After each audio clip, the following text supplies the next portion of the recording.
I spent 20 years in behind the fence. So I was convicted of a manslaughter back in 1996. I was married, I had 2 kids, I had martial arts, I worked at an engineering company. My life was great. When they started coming at me, they were coming at me with a life sentence, and it was my first time. I didn't know what to do. When he was first arrested, they put handcuffs on him, they read him his Miranda rights. It was said very clearly, very simply, and they even said, do you understand these rights that I've said to you? From that moment on, they start talking to you in legal jargon, they start talking to you in their own language, if you will, and they're not sharing information with you, let alone asking you, do you understand what's going on? A lot of it is the district attorneys and the judges, they do this basically every day of their life. So they're just, it's their job, so they're just running through it. The vernacular that is associated with the prison system. The very first meeting I said, hold up guys. I said, you are talking a foreign language. You can't assume the people coming into this know that. Native Americans don't quite understand. They don't want to talk to people. A lot of people don't understand it. We're very private people. A lot of times people think Indians are stoic and that they're, you know, in touch with the spirits and all of that. Some of that's true, but some of it is because they just don't trust people. You know, we've learned through genocide and through land removal that trust is an issue with American Indians. Relationships are everything. You have to build that trust with them.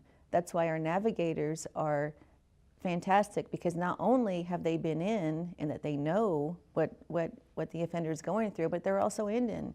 So they're going to be able to give and receive information the same way that they need to culturally for people to understand and be able to receive the information that they need.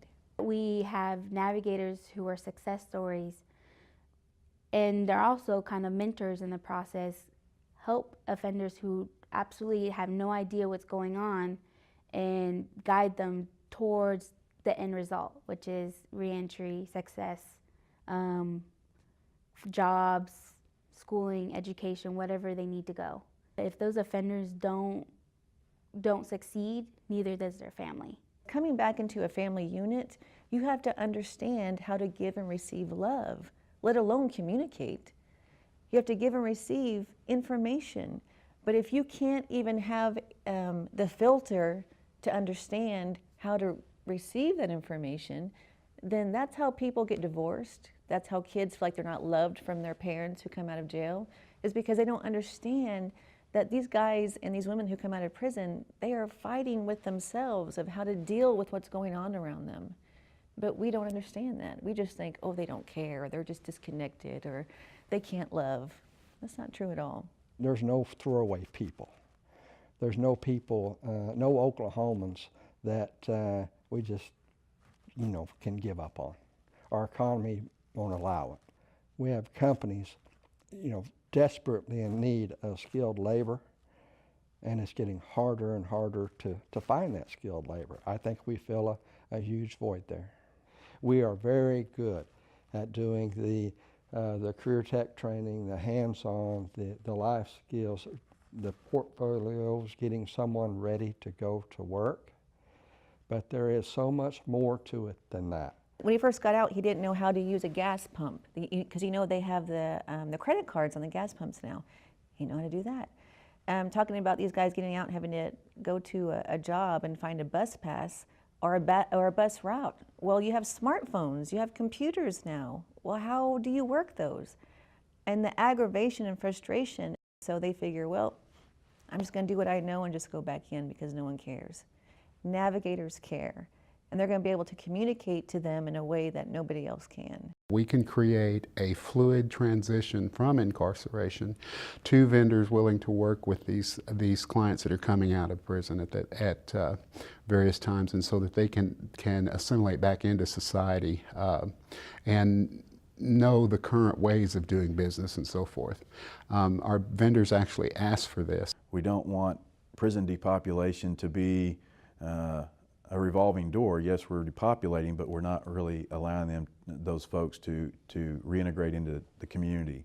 Employment opportunities are bolstered by the involvement of reintegration programs and advocates from those reintegration programs, so we can get those folks into jobs where they can support themselves, where they can get appropriate housing, meet their basic needs. All those things are things that go beyond just releasing a prisoner from custody and saying, you know, go back into the community and don't reoffend.